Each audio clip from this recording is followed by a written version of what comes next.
Sa mga taga-Maynila na naghahanap po ng trabaho, narito po ang job opportunity para po sa inyo. Magsasagwa po ng job fair ang Manila Peso, katuwang po ang Department of Labor and Employment, NCR.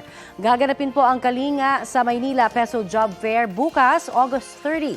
Simula alas 8 ng umaga hanggang alas 12 ng tanghali sa Plaza del Carmen sa Quiapo. Mayroon pong 2,500 job vacancies para sa mga high school graduates, college level, college graduate at tech-voc graduate. Sa mga interesado, siguraduhing magsuot ng casual attire. Magdala rin po kayo ng maraming kopya ng resume at sariling ballpen. Para sa karagdagang detalye, bisitahin ang Facebook page ng Manila PIO.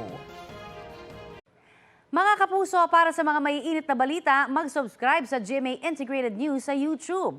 Sa mga kapuso abroad, subaybayan niyo po kami sa GMA Pinoy TV at sa www.gmanews.tv.